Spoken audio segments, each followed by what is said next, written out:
Minority welfare minister Dharmpal जी हमारे साथ हैं। सर, आज लॉटरी हुई है हज यात्रियों की। देखिए, आज बड़ी ईमानदारी से लॉटरी हुई है। 58 हज सेवकों का चयन किया गया है और ये हज सेवक वो हैं जो सरकार में विभिन्न विभागों में रहकर सरकारी सेवा कर रहे हैं। उनके दिमाग में आया, भारत की व्यवस्था आस्था पर टिकी है। आस्था हिंदू धर्म में भी, हिंदू मुस्लिम सिख या किसी धर्म में हो, क्योंकि हमारा संविधान भी धर्मनिरपेक्ष है। तो मुझे आज एक बहुत अच्छा लगा है कि जो हज यात्रा पे जाएंगे 4 लाख रुपए लगेगा और अपनी जीवन भर की गाड़ी कमाई लगाकर उसमें जाएंगे। तो हम उन हज सेवकों को भी सरकार की ओर से बधाई देना चाह रहे हैं जो पैसा खर्च करके हज यात्रियों की सेवा में जा रहे हैं। कोरोना के 2 साल के बाद आज लॉटरी हुई है, कोई परिवर्तन, कोई नई सुविधा? कोरोना के 2 साल बाद लॉटरी हुई है। इसमें भी स्वास्थ्य परीक्षण का सर्टिफिकेट लेकर, कोरोना के नियमों का पालन करते हुए, और ये सुविधा के लिए नहीं जा रहे हैं, ये तो सेवा के लिए जा रहे हैं। सर, इसके अलावा एक सवाल और है आखिरी कि ये बताइए कि अभी तक सऊदी अरब ने कहा था कि जो 60 साल से ऊपर के लोग हैं उनको वो अलाउ नहीं करेंगे, तो इनकी उम्र क्या है जो लॉटरी? अभी 58 वर्ष की उम्र रखी है इनकी, 58 वर्ष। तो माइनॉरिटी मिनिस्टर धर्मपाल जी का कहना है कि 58 साल तक के लोगों की लॉटरी की गई है और सभी को यहाँ से जो सुविधाएं हैं, जो उनके इबादत के इंतजाम है वो करके हज के लिए भेजा जाएगा। हज कमेटी के चेयरमैन मोहसिन रजा जी हमारे साथ हैं। सर, आज लॉटरी हुई है, सारी तैयारियों की जिम्मेदारी तो आप ही की है।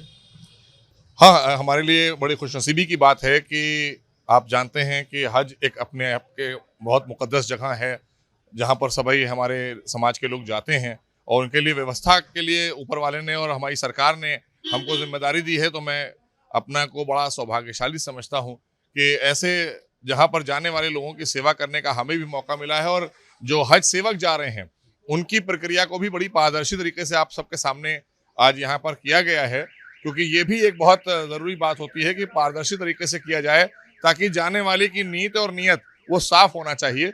तो हम लोगों ने उस दृष्टि से कि जो आज़मीन जा रहे हैं, 2 साल के बाद हज खुल रहा है, अभी सबको हम बधाई देना चाहते हैं। 8,701 लोग जा रहे हैं जो बगैर किसी लॉटरी के, वरना हमेशा लॉटरी होती थी हज में भी।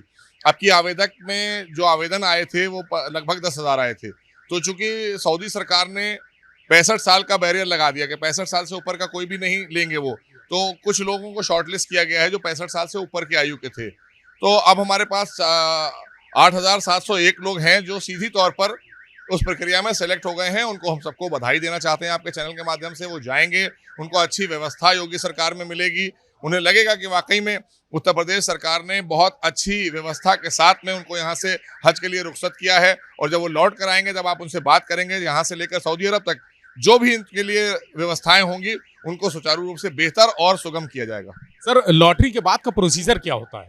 अब ये जो लोग 58 लोग आज आपके सामने सेलेक्ट हुए हैं, सैटरडे संडे को इनकी हज कमेटी ऑफ इंडिया की तरफ से मुंबई में ट्रेनिंग होगी, क्योंकि ये एक बार हज कर आए होते हैं।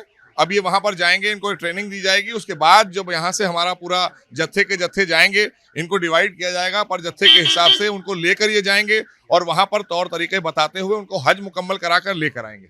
अच्छा, पिछली बार की तुलना में देखें तो अब की बार संख्या बहुत कम है। पहले तो हजारों लोग जाते थे, अब की बार संख्या कम है, ऐसा क्यों है? ऐसा चूंकि 2 बार हज के दौरान जब हम लोगों ने आवेदन लिए तो कोविड के चलते सऊदी अरब सरकार ने हमको मना कर दिया कि आपको हम हज पर नहीं आने देंगे, क्योंकि कोविड का जो प्रोटोकॉल था और पूरे विश्व में कोविड आया हुआ था, तो उसकी वजह से कोरोना के चलते 2 बार हज कैंसिल हो गया था।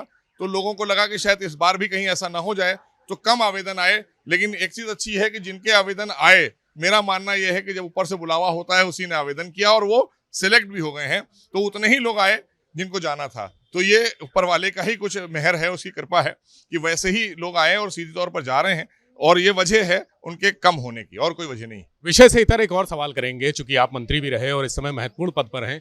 एक झांसी में घटना हुई है जिसको लेकर अखिलेश यादव मौके पर जा रहे हैं और पीड़ित परिवार से मुलाकात करेंगे। बच्ची के साथ रेप किया है थानेदार ने, और क्या इस मामले में सियासत हो रही है आपको लगता है? देखिए, योगी सरकार में कानून किसी को हाथ में नहीं लेने दिया जा रहा है, कानून का राज स्थापित है।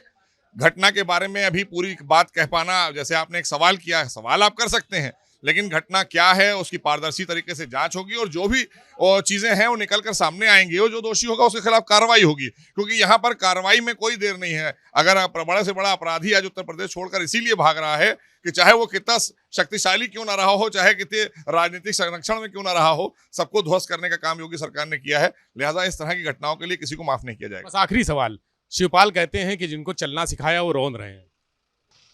अब ये उनके परिवार का मामला है, इसमें ना बुलवाइए तो अच्छा है। तो हज कमेटी के चेयरमैन मोहसिन रजा जी हमारे साथ थे। उनका कहना है कि जो घटना हुई है झांसी की, उसको लेकर कानूनी कार्रवाई विधिक रूप से जो की जा रही है वो जारी रहेगी और किसी भी दोषी को बख्शा नहीं जाएगा। हज के लिए उन्होंने कहा कि जितने भी लाभार्थी चयन हुए हैं, जिनको भेजा जाना है हज के लिए, उनके लिए पूरे इंतजाम सुनिश्चित किए जाएंगे। कैमरा सहयोगी प्रमोद के साथ विवेक त्रिपाठी, एबीपी गंगा, लखनऊ।